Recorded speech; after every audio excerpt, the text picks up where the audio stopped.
उत्तराखंड के उत्तरकाशी में बादल फटने से बड़ी तबाही हुई है। बादल फटने से एक घर बह गया, साथ ही 2 लोग भी बादल फटने से आई बाढ़ में बह गए, जिनका अभी तक पता नहीं चल सका है।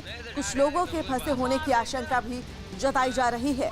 तो वहीं एनडीआरएफ, आईटीबीपी और एसडीआरएफ की टीम मौके पर रवाना हो चुकी है।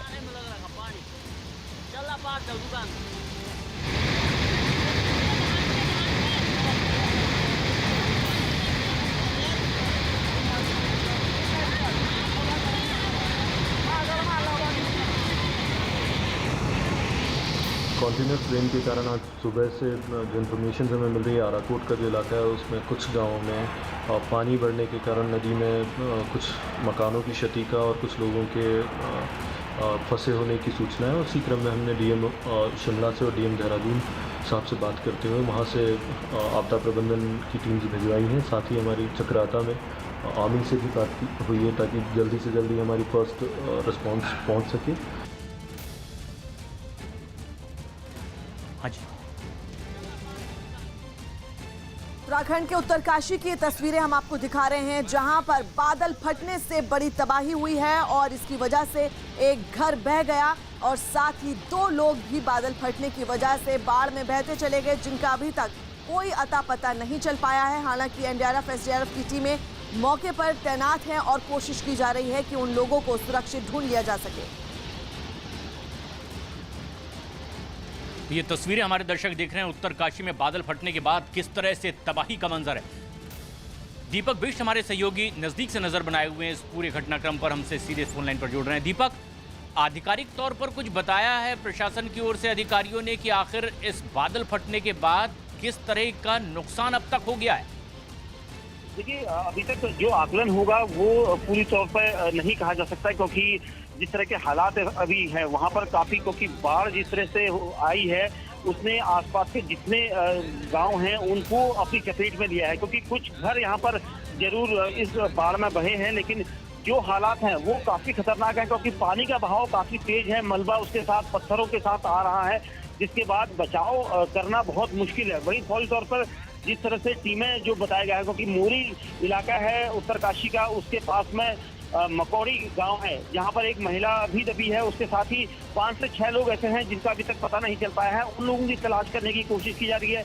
जो स्थानीय प्रशासन है वो वहां पर लगा है, लेकिन जो उत्तरकाशी से जो एसडीआरएफ और एनडीआरएफ की टीमों के साथ जो जिलाधिकारी और दूसरे अधिकारी यहाँ राहत बचाव के साथ पहुंचने वाले हैं, उनकी टीमें कुछ देर बाद पहुंचेंगी, क्योंकि कई जगह उन्हें रास्ते में जो है लैंडस्लाइड का सामना करना पड़ रहा है। अधिकारियों का कहना है कि वहां पर पहुंचने के लिए काफी लंबा समय चाहिए उन्हें चाहिए, क्योंकि रास्ते खराब है, जिसकी वजह से उन्हें भी परेशानी हो रही है। लेकिन तो स्थानीय लोग हैं वो दहशत में है, क्योंकि जो बाढ़ है वो काफी भयानक रूप ले चुकी है, जिसका पानी जो है लगातार बढ़ता जा रहा है। क्योंकि रात भर पूरे उत्तराखंड के जिलों में लगातार बारिश हुई है, जिसके बाद ये इलाके खासा प्रभावित हुए हैं, क्योंकि इस इलाके में मोरी इलाके में 50 mm बारिश हुई थी, जिसके बाद यहाँ के जितने भी इलाके हैं वो काफी इसकी चपेट में हैं। लेकिन अभी तक आकलन पूरी तरह से नहीं लगाया जा सकता कि नुकसान कितना है, लेकिन जिस तरह से बाढ़ की तस्वीर है वो काफी भयानक है, जिसको देखकर स्थानीय लोगों को वहां से हटाया गया है। जहां जहां तक बाढ़ का रूट है उस रूट को पूरा क्लियर किया गया है, कई रास्ते बंद किए गए हैं ताकि वहां पर आने जाने वाले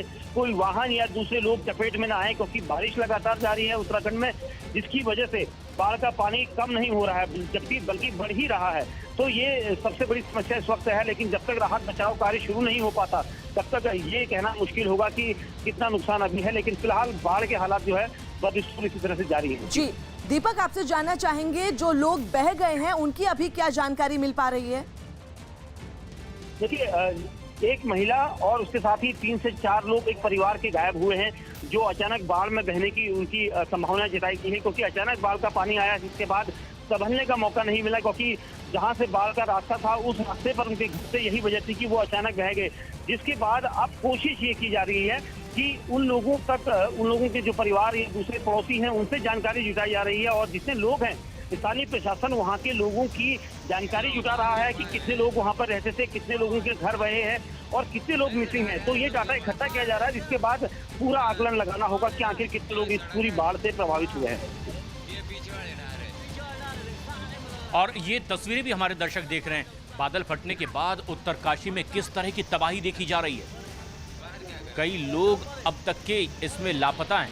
लेकिन दीपक, किस तरह से तलाशी अभियान चल रहा है, रेस्क्यू ऑपरेशन चल रहा है, क्या प्रशासन की ओर से जानकारी दी जा रही है?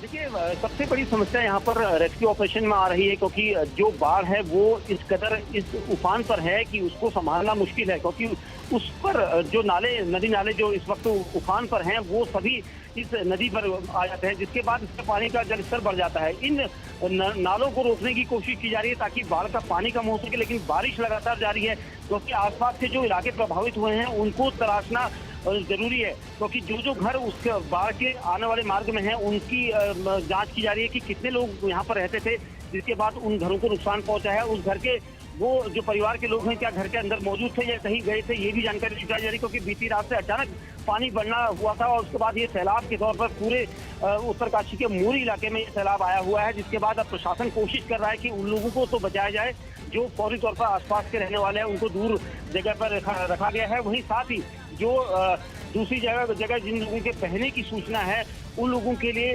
दूसरी जगह देखी जा रही है कि कहां पर वो लोग बह सकते हैं, कहां पर वो लोगों को तलाशा जा सकता है, क्योंकि पानी के बहाव बहुत तेज है और जिस खौफनाक रूप में ये बाढ़ इस वक्त आई है उसके बाद वहां पर उनको तलाशने में काफी कठिनाई, काफी परेशानी महसूस हो रही है सभी को, क्योंकि जो स्थानीय लोग हैं, स्थानीय प्रशासन है, वो पूरा अमला जुटा हुआ है, लेकिन इस बाढ़ का सामना करना बहुत मुश्किल हो रहा है। और एनडीआरएफ, एसडीआरएफ की टीमें यहाँ पर पहुंचेंगी तो उसके बाद ही ये कहना होगा कि वो किस तरह से इस इंतजाम को करते हैं, किस तरह से लोगों को सुरक्षित जगह पर पहुंचाते हैं, क्योंकि स्थानीय प्रशासन ने इन सभी को यहाँ से दूर किया हुआ है ताकि कोई भी इस बाढ़ की चपेट में ना आए, क्योंकि बारिश लगातार जारी है इस इलाके में और उसके बाद इस पूरे इलाके को खाली कराया गया है, क्योंकि बाढ़ का रौद्र रूप देखकर स्थानीय प्रशासन का कहना है कि यहाँ पर से सभी को हटाया जाएगा ताकि इस तरह के हालात से निपटने के लिए कुछ और इंतजाम किए जा सके।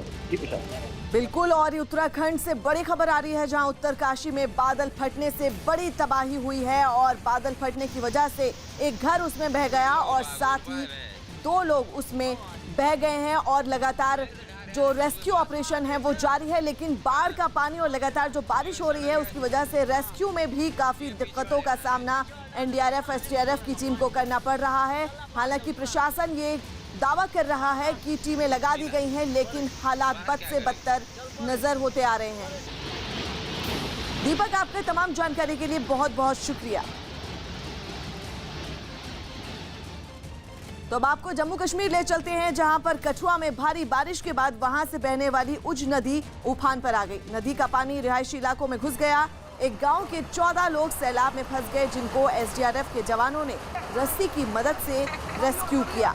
बहाव इतना तेज था कि रस्सी पकड़े होने के बावजूद एक लड़का लहरों में बह गया, जिसे किसी तरह खींचकर लोगों ने बाहर निकाला। जम्मू कश्मीर के कई इलाकों में भारी बारिश की वजह से बाढ़ जैसे हालात बन गए हैं।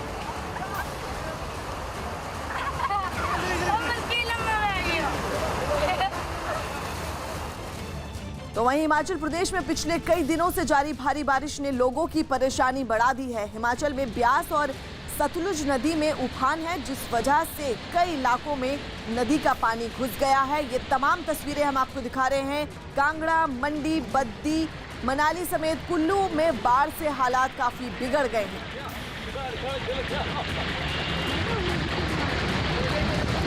हिमाचल प्रदेश में बारिश और बाढ़ का कहर लगातार जारी है और ये 5 तस्वीरें इस बात की तस्दीक करती हैं कि इस वक्त हिमाचल वासियों के लिए ये जो दिन है कितने मुश्किल साबित हो रहे होंगे। आप जहां नजर डालें आपको पानी ही पानी नजर आएगा और पानी ने अपना रौद्र रूप धारण किया हुआ है हिमाचल में। लेकिन हिमाचल प्रदेश के कुल्लू में लोगों की मुश्किलें सबसे ज़्यादा बढ़ती चली जा रही है, क्योंकि यहाँ ब्यास नदी का पानी जिस तरह से रिहायशी इलाकों में दाखिल हुआ है, कई रास्ते इसमें डूब गए हैं, पुलों को नुकसान पहुँचा है। और ये तस्वीर आप देख रहे हैं इसी कुल्लू में बनाए गए एक टेम्पररी वैली ब्रिज की, जिसका एक हिस्सा टूटकर ही इसमें बह गया है। बताया गया है कि लगातार बारिश के बाद ब्यास नदी तूफान पर है और उसकी वजह से भी इस पुल को नुकसान पहुँचा है। इस वक्त हम टापू पुल के पास है, जहां पर आप देखते हैं कि किस तरह से यहां पर जो वैली ब्रिज बनाया गया था अस्थायी रूप से, लगभग 4 माह पहले ये वैली ब्रिज अस्थायी रूप से यहां पर बनाया गया था और लगभग 3 करोड़ रुपए की लागत से वो पूरी तरह यहां पर क्षतिग्रस्त हुआ है, जिसकी वजह से यहां पर जो यातायात है वो प्रभावित हुआ है। और इसके अलावा अगर बात करें तो जिस तरह से ब्यास नदी जो उफान पर बह रही है उसके किनारे लगातार जिस तरह से ब्यास नदी के किनारे पर जो लोग रह रहे हैं उनको बहुत ज़्यादा नुकसान यहाँ पर हो रहा है, क्योंकि लगातार जो पानी का जो स्तर है वो बढ़ रहा है जलस्तर। इसकी वजह से यहाँ पर जो लोग हैं वो डरे सहमे हैं। ब्यास और पार्वती नदी का जो जलस्तर है वो लगातार बढ़ रहा है, उसके कारण कहीं ना कहीं जो ब्यास और पार्वती नदी के किनारे जो तट है वो भी कहीं ना कहीं उसको कटान हो रहा है, भूमि कटान हो रहा है, और कई जगह पर जो सड़कें हैं वो बह गई है और इसकी वजह से जो है यातायात प्रभावित हुआ है, जिसके कारण कुल्लू जिला में जो है फिलहाल अगर बात करें तो जनजीवन जो है वो पूरी तरह अस्त व्यस्त हो गया है। मेरे सोई कैमरामैन दिलीप कुमार साथ तुलसी भारती, न्यूज़ 18 हिमाचल, कुल्लू। तो वहीं लगातार हो रही बारिश और बाढ़ को देखते हुए कुल्लू प्रशासन ने लोगों को सावधान रहने को कहा है और जरूरत पड़ने पर ही घर से निकलने की सलाह दी गई है। भारी बारिश के कारण सभी नागरिकों को ये सूचना दी गई है कि वो नालों के साथ और नदी के किनारे जो भी हैबिटेशंस हैं वहाँ पे थोड़ा ध्यान रखें, और अगर पानी का जो है जल स्तर बढ़े तो वहाँ से इवैक्यूएट कर जाए इमीडिएटली। एक ऑर्डर भी इशू हो चुका है, इसमें सारे ही फील्ड फंक्शनरीज को अलर्ट पे रहने के लिए बोल दिया गया है। हमने आज ही ब्यास नदी का जल स्तर बढ़ने के कारण वैली ब्रिज को नुकसान हुआ है, उसका जो पहला हिस्सा है लेफ़्ट बैंक की तरफ, इसलिए यातायात की आवाजाही के लिए उसको बंद कर दिया। सुरक्षा को मद्देनज़र रखते हुए लोगों का चलना भी बंद है अभी। स्पेशली जो बस्तियां हैं जहाँ पे इन दरिया का पानी पहले भी अतीत में घुसता रहा है, उन सभी को खाली करने के आदेश दे दिए गए हैं और लगातार जैसा कि मैंने पहले बताया गश्त की जा रही है। कहीं भी ऐसा कोई खतरा महसूस होता है जान माल का तो समुचित कार्रवाई करेंगे। तो वहीं पहाड़ों पर हो रही भारी बारिश की वजह से हिमाचल प्रदेश के कांगड़ा में चामुंडा मंदिर के पास बने नाले ने रौद्र रूप धारण कर लिया है। पानी का बहाव इतना तेज है कि इसे देखते ही डर लगता है। महज चंद मिनटों में कई लाख क्यूसेक पानी इस नाले से गुजर रहा है। नाले का पानी किसी भी समय मंदिर परिसर में घुस सकता है। पानी का बहाव इतना तेज है कि इसके पास जाना खतरे से खाली नहीं है। ये पानी अब मंदिर के पास ही बने शमशान घाट के भीतर तक घुस गया है। हिमाचल प्रदेश के कांगड़ा की तस्वीर हम आपको दिखा रहे हैं और ये जो आप तस्वीर देख रहे हैं ये बनेर नाला है जो इस वक्त अपने पूरे उफान पर है। तस्वीर देखकर आप अंदाजा लगाइए कि इसके पास खड़ा होना भी खतरनाक हो सकता है और जो मंदिर है चामुंडा मंदिर है ये उसके परिसर में भी घुस सकता है।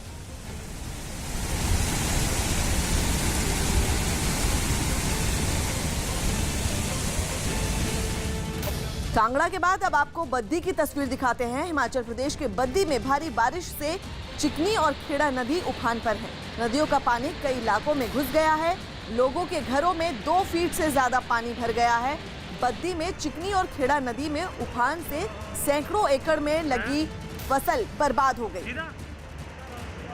बद्दी की तस्वीर हम आपको दिखा रहे हैं जहां पर सबसे ज्यादा असर जो है फसल पे पड़ा है। सैकड़ों एकड़ में जो फसल लगी हुई थी वो इस बाढ़ के पानी की वजह से बर्बाद हो गई। नदियां नाले पूरी तरह से उफान पर हैं और लगातार लोग इस बाढ़ की मार झेलने को मजबूर हैं। हिमाचल प्रदेश में इस वक्त पूरी तरह से बाढ़ की चपेट में आया हुआ है और ये बद्दी की तस्वीरें हम आपको दिखा रहे हैं।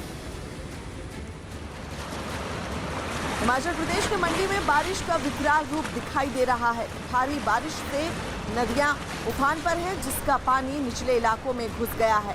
पानी में मंदिर और शिवलिंग डूबे नजर आए।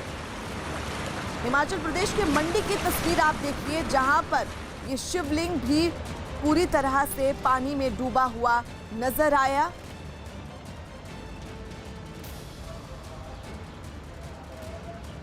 हिमाचल प्रदेश में लगातार बारिश के बाद नदी नाले उफान पर हैं और ब्यास नदी के किनारे खासतौर पर बसे लोगों को भारी नुकसान भी हो रहा है। ये तस्वीरें आप देख रहे हैं मनाली की, जहां लगातार लोगों की मुश्किलें बढ़ती चली जा रही है। ब्यास नदी उफान पर है। इसके अलावा लाहौल स्पीति में भी भारी बारिश हो रही है। केलंग से मनाली के बीच सैकड़ों वाहन रास्ते में ही फंसे नजर आ रहे हैं।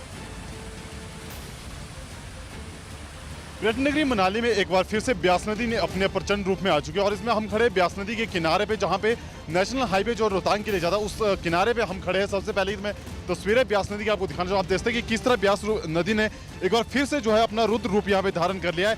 ये वही मंजर है जब पिछले वर्ष सितंबर के महीने में जब फ्लड आया था तो उसमें भी कुछ ऐसा ही मंजर था और सेम वैसा ही मंजर इस बार भी देखने को मिल रहा है। आप देखते हैं कि किस तरह ब्यास नदी ने अपना रौद्र रूप धारण कर लिया। हालांकि जिस तरह घाटी में पिछले कल से बारिश हो रही, तो इससे कहीं ना कहीं काफ़ी इस तरह की घटनाएं सामने आ रही है। हालांकि इस ब्यास नदी के इस प्रचंड रूप को देखते हुए जो है मनाली प्रशासन ने भी जो है अलर्ट जारी किया और सभी लोगों से जो है नदी से दूर रहने की यहाँ पे अपील की है। हालांकि अभी तक किसी तरह के जो कोई जानमाल की हुआ है वो नुकसान यहाँ पे नहीं हुआ है।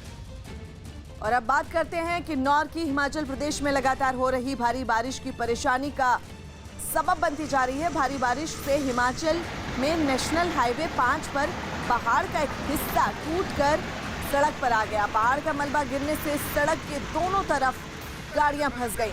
हिमाचल प्रदेश के किन्नौर की तस्वीर हम आपको दिखा रहे हैं, जहां पर लगातार जिस तरह से पहाड़ों पर बारिश हो रही है उसका असर ये आप देख सकते हैं कि पहाड़ किस तरह से खिसक कर छोटे छोटे टुकड़ों के रूप में सड़क पर जमा हो रहा है। और ये लोगों के लिए परेशानी का सबब भी बनता जा रहा है, क्योंकि सड़क पर इस तरह से गिरने पर जो आवाजाही है, यातायात की आवाजाही पूरी तरह से ठप पड़ जाती है। और ऐसा ही मंजर किन्नौर में देखने को मिला। किन्नौर का ये मामला था जहां पर NH 5 पर ये पहाड़ खिसकते हुए धीरे धीरे सड़क पर पहुंच गया और जिससे जो गाड़ियां थी वहीं पर रुक गई।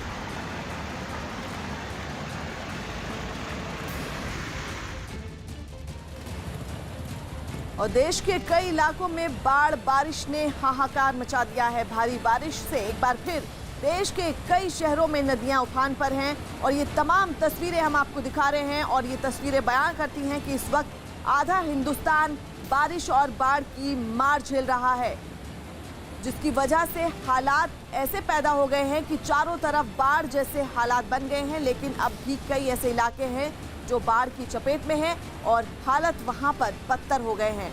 चाहे हम बात हिमाचल की करें, राजस्थान की, हरियाणा की, जम्मू कश्मीर हो, उत्तराखंड, मध्य प्रदेश, पंजाब या फिर आंध्र प्रदेश, कमोबेश हर जगह आपको सिर्फ एक ही तस्वीर दिखाई देगी और वो है बाढ़ से हाहाकार। इन 8 तस्वीरों को आप देख सकते हैं और बाढ़ का अंदाजा आप लगा सकते हैं कि इस वक्त लोगों का जीना कितना मुश्किल है ऐसे हालात में। और पंजाब में भी लगातार बारिश के बाद नदी नाले उफान पर हैं, लोगों की मुश्किलें बढ़ती जा रही है। यहाँ किसानों की भी मुश्किलें इसलिए बढ़ रही है क्योंकि दूर दूर तक उनकी खड़ी मक्के और धान की फसल भी बाढ़ के इस पानी में पूरी तरह से बर्बाद होती नजर आ रही है। दरअसल लगातार बारिश के बाद डैम भी उफान पर हैं, भर चुके हैं और भाखड़ा डैम का भी पानी छोड़ा गया है और इसलिए निचले इलाकों में अब सतलुज नदी का पानी लोगों की मुश्किलें बढ़ा रहा है। पंजाब में भारी बारिश के चलते भाखड़ा डैम का जलस्तर बढ़ा, जिसके बाद भाखड़ा डैम से करीब 45,000 क्यूसेक पानी छोड़ा गया और उसके बाद ये पानी सतलुज नदी में पहुंचा और नदी ओवरफ्लो होने की वजह से आसपास के गांवों में बाढ़ का खतरा बढ़ चुका है। और मैं इस वक्त जहां पर मौजूद हूं, ये पंजाब के आनंदपुर साहिब का लोधीपुर और बुर्ज गांव को जोड़ने वाली कनेक्टिंग सड़क है। और यहाँ पर जहाँ मैं खड़ा हूँ, मेरे नीचे सड़क है। मैं किसी नदी, नाले या तालाब में नहीं खड़ा हूँ, एक सड़क पर खड़ा हूँ, लेकिन ये सड़क पानी में डूब चुकी है और कितनी तेज़ रफ्तार के साथ सतलुज नदी का पानी ओवरफ्लो करके खेतों में जा रहा है। आप देखिए पानी की रफ्तार से आप अंदाज़ा लगा सकते हैं कि सतलुज नदी क्या कहर बरपा रही है। सतलुज नदी का जो तटबंध है वो भी कई जगहों पर टूट चुका है, कच्चे तटबंध हैं और ये तटबंध टूटने के बाद भी पानी लगातार आगे बढ़ता जा रहा है। गाँव में जो गुरुद्वारे हैं, जो रिहायशी इलाके हैं, घर हैं, वहाँ पर देखिए वहाँ पर पानी लगातार बढ़ता ही जा रहा है और तेज़ रफ्तार के साथ जो पानी की गति है, आप देखिए पानी क्या कहर बरपा सकता है। इस पानी की रफ्तार से आप अंदाज़ा लगा सकते हैं कि इस पानी की गति क्या है, कितनी स्पीड के साथ ये पानी गाँवों की तरफ बढ़ रहा है। हालांकि पंजाब के मुख्यमंत्री कैप्टन अमरिंदर सिंह ने NDRF को बुलाया है और स्थिति को संभालने के लिए कहा है, लेकिन ये स्थिति कब संभलेगी, कितना वक्त लगेगा, ये फिलहाल देखने वाली बात होगी। लेकिन यहाँ पर जो किसानों की फसल थी वो सब पानी में डूब चुकी है। जो सामने आपको घर दिखाई दे रहे हैं वो भी पानी में डूब चुके हैं और गांव के जो किसान हैं उनका काफ़ी नुकसान हुआ है। जी, कितना नुकसान आप लोगों का हो गया है? साढ़े तो बहुत ज़्यादा हुआ है। साढ़े तो धान तो भी मर गए, चेरी तो भी मर गई और अब घरों में भी पानी आ गया? घरों में ही पानी आ गया। हाँ जी, तो फसलें तो डूबी, लेकिन अब घरों में पानी आ गया है। तो जो यहाँ गाँव के लोग हैं उनके लिए एक बड़ी मुसीबत ये पानी बन चुका है। और सतलुज नदी का पानी पूरे इलाके में घुस चुका है, जिसकी वजह से लोग अपने ही घरों में कैद होकर रह गए हैं। भाखड़ा डैम से जो पानी छोड़ा गया था वो सतलुज नदी के माध्यम से ओवरफ्लो होकर और कई जगह पर सतलुज नदी का तटबंध टूटने की वजह से आसपास के गांवों को लगातार डुबोता जा रहा है। मैं इस वक्त पंजाब के आनंदपुर साहिब के लोधीपुर गांव में मौजूद हूं। ये गांव सतलुज नदी से सटा हुआ गांव है, लेकिन यहाँ पर देखिए सतलुज नदी का पानी अब क्या तबाही बरपा रहा है। लोग अपने घरों में कैद होकर रह गए हैं। घरों के आसपास पानी देखिए और पानी की रफ्तार देखिए कितनी तेज़ रफ्तार के साथ ये पानी लगातार गाँवों की ओर बढ़ता ही जा रहा है। गाँवों में फसल डूब चुकी हैं और अब जो लोग घरों में रह रहे हैं वो देखिए किस तरह से अपने घरों में कैद हैं बच्चों के साथ। यहाँ पर देखिए लोग अपने घर की छतों पर खड़े हैं, महिलाएं अपने घर के अंदर फंसी हुई हैं बच्चों के साथ। इनके घर के चारों तरफ पानी ही पानी है और जो लिंक रोड्स हैं गांव को शहरों से जोड़ने वाली, दूसरे गांवों से आपस में जोड़ने वाली, वो सब पानी में डूब चुकी हैं। हमारे साथ ये परिवार है। आप बताइए, आप घर में ही कैद होकर रह गए, इतना पानी हो गया? जी, घर में ही कैद हैं हम सारे।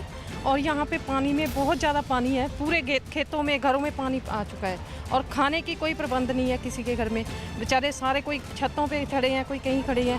स्थानीय कोई यहाँ पर अधिकारी पहुँचा? आप कोई नहीं, अभी तक कोई नहीं पहुँचा। और सुबह पानी में इस अटैक भी आया एक लड़के को और उसको लेकर भी गए हैं गाँव। बड़ी मुश्किल से निकाला है सुबह। आप ये बताइए, फिर आप लोग घरों में ही कैद होकर रह गए, घर में ही बंद है? बस पानी की रफ्तार के साथ वे 2 दिन हो गए पानी आता रहता है तो जाता रहता है। आज कुछ ज़्यादा ही कुछ बहलाव पानी का है तो क्या बताएं कोई। आप ये बताइए कि पहले हाई अलर्ट था लेकिन सरकार नहीं जागी, अब गांव डूब रहे हैं, अभी भी यहाँ पर कोई सरकारी प्रबंध नहीं है? कोई भी नहीं आया यहाँ पे, कोई भी नहीं है। बच्चे भी घरों में हैं। तो आप कैसे, अब खाना पीना कैसे कर रहे हैं? बस जो घर में है वही है, जाने के लिए रास्ता भी नहीं है कहीं हमारे। और भाखड़ा डैम का पानी छोड़े जाने के बाद श्री आनंदपुर साहिब के आसपास के इलाके में लोगों की मुश्किलें लगातार बढ़ती चली जा रही हैं।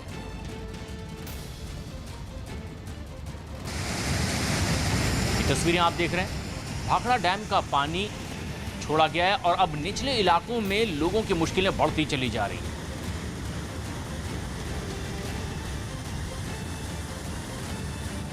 पंजाब के आनंदपुर साहिब में सतलुज नदी लगातार उफान पर है और सतलुज नदी का ये पानी क्या कहर बरपा रहा है वो आप ये देखिए।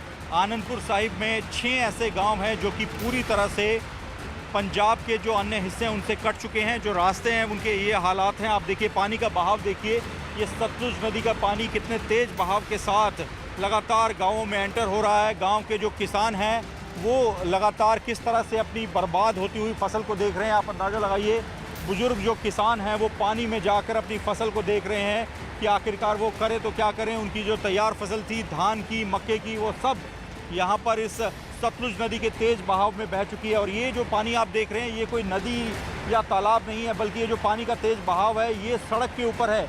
ये लिंक रोड है जो कि करीब 6 गाँवों को आपस में जोड़ती है। इन 6 गाँवों को आनंदपुर साहिब से जोड़ती है और आगे पूरे पंजाब से इन गाँवों का संपर्क बनता है। लेकिन फ़िलहाल ये संपर्क पूरी तरह से टूट चुका है और पानी देखिए तेज़ बहाव के साथ जो यहाँ पर छोटी दुकानें हैं, जो रिहायशी इलाका है, कुछ आश्रम हैं, वो लगातार पानी में डूब चुके हैं। और आप स्थिति देख सकते हैं कि किस कदर तेज़ बहाव के साथ पानी यहाँ पर लगातार पहुँच रहा है। और अभी देखिए मैं जिस सड़क पे चल रहा हूँ वहाँ पर चलना इतना मुश्किल है, ख़तरनाक है, पानी का तेज़ बहाव है। अगर यहाँ पर कोई व्यक्ति बीमार हो जाए गाँव में, किसी व्यक्ति को कोई ऐसी ज़रूरत है कि उसको बाकी शहर में जाना है तो उसके लिए काफ़ी कड़ी मशक्क़त है।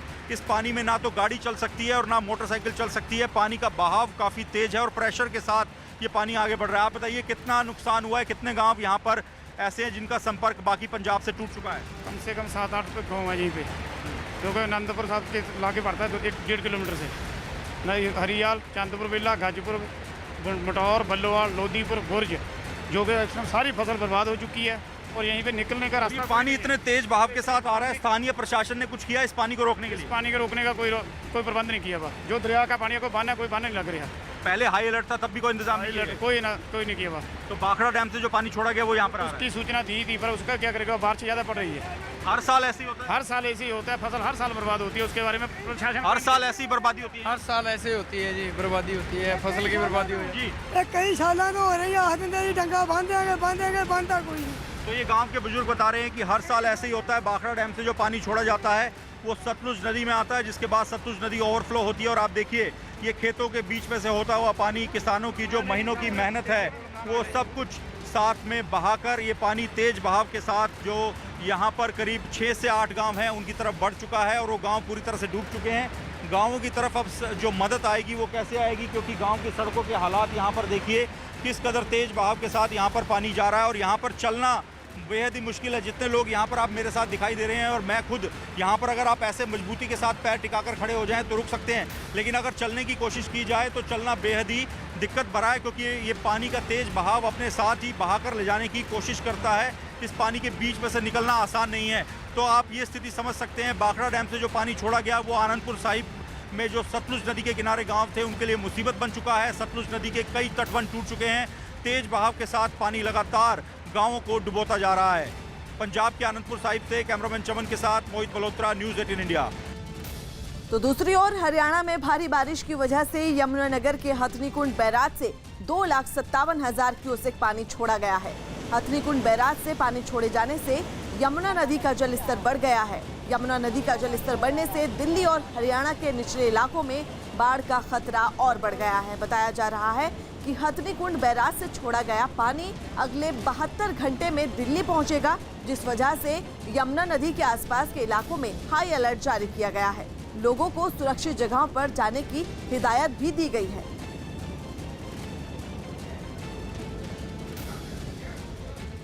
हरियाणा के हथनीकुंड बैराज से छोड़ा गया ये पानी अब निचले इलाके के लोगों की चिंताएं बढ़ा रहा है, खासतौर पर हरियाणा और दिल्ली के वो लोग जो यमुना किनारे रहते हैं।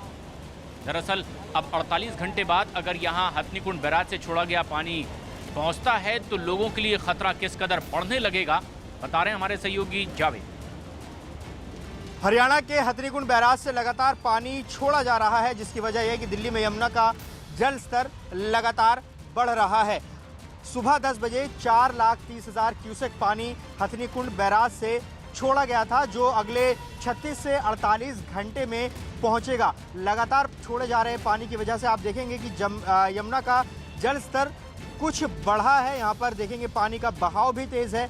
अभी जल स्तर की बात करें, पुरानी दिल्ली रेलवे ब्रिज पर जहाँ इस पानी को नापा जाता है वहाँ पर 203.36 मीटर का जल स्तर है। जो खतरे का निशान है यहाँ इस जगह पर 205.3 मीटर का जल स्तर है। हालांकि खतरे के निशान से काफ़ी नीचे अभी यमुना बह रही है, लेकिन जिस तरह से आज पानी छोड़ा जा रहा है लगातार हर घंटे, वो जब अगले 36 से 48 घंटे में दिल्ली में पहुंचेगा तो निश्चित रूप से जल स्तर ज़रूर बढ़ेगा। प्रशासन की पूरी तरह से नज़रें बनी हुई हैं। हालांकि अभी कोई फोरकास्ट नहीं आई है, कोई चेतावनी जारी नहीं की गई है, लेकिन यमुना के जलस्तर को देखते हुए सभी एजेंसियां पूरी तरह से अलर्ट पर हैं, मुस्तैद हैं और नज़र बनाए हुए हैं। Javed Mansoori, news 18 India, Delhi. दिल्ली में यमुना से सटे निचले इलाकों में मुनादी की जा रही है और लोगों से कहा जा रहा है कि वो यमुना किनारे ना जाएं और ना ही अपने मवेशियों को भेजें। यहाँ पर आप देखेंगे डिजास्टर मैनेजमेंट की जो गाड़ी है वो यहाँ पर मुनादी करने के लिए पहुंची है और अब इनके ऐलान को सुनेंगे तो ये कह रहे हैं कि सावधान कर रहे हैं लोगों को कि जो उनके मवेशी हैं और जो लोग यमुना किनारे पहुंच जाते हैं वो ना जाएं, क्योंकि यमुना का जल स्तर लगातार बढ़ रहा है। अभी सिर्फ लोगों को ना जाने के लिए कहा जा रहा है। यहाँ हम बात करेंगे। सर, क्या नाम है आपका और क्या मुनादी कर रहे हैं अभी आप? सर, मेरा नाम सुमित है।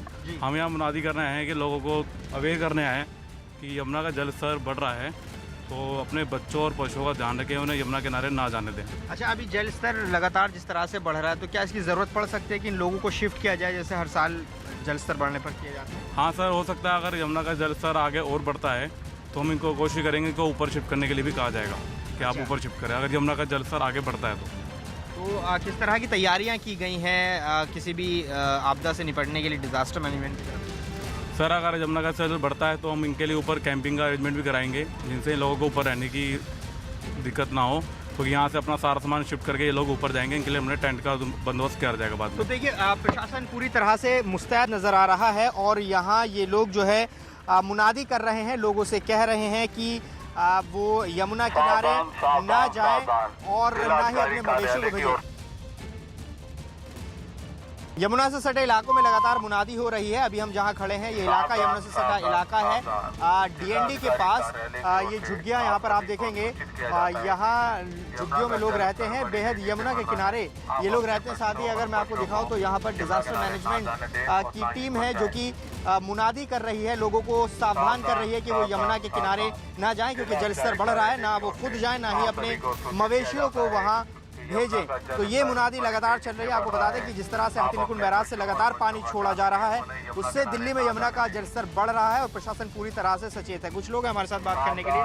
ये बताइए कि अभी ऐलान किया जा रहा है कि अब यमुना किनारे ना जाएं, तो अब क्या आप लोगों के सामने आप नहीं जा रहे हैं अभी इस तरफ? उधर अब इस तरफ अभी नहीं जा रहे हैं उधर। अच्छा, और अगर ज़्यादा पानी बढ़ेंगे तो हमारा ऊंचा जगह पे जाने का संभावना है। किस तरह की तैयारियां आपने की हैं, क्योंकि हर साल पानी बढ़ता है, पानी आता है और आपको उधर जाना पड़ता है, तो इस बार भी पानी लगातार बढ़ रहा है? हाँ, बढ़ रहा है पानी इस बार लगातार। तो उसके बाद हम ऊंचे जगह पे चले जाएंगे। अभी ऐलान किया जा रहा है कि आप लोग वहाँ यमुना किनारे ना जाएं। बिल्कुल सर, सही बात। ये लोग हैं जो कि कह रहे हैं कि उन्होंने अपनी तैयारी की है, क्योंकि ऊंची जगहों पर चले जाते हैं जब यमुना का जलस्तर ज़्यादा बढ़ जाता है। तो ये तैयारियां प्रशासन की तरफ से की गई हैं। पूरी तरह से प्रशासन नजरें बनाए हुए हैं। हालांकि अभी कोई घबराने की बहुत ज़्यादा बात नहीं है।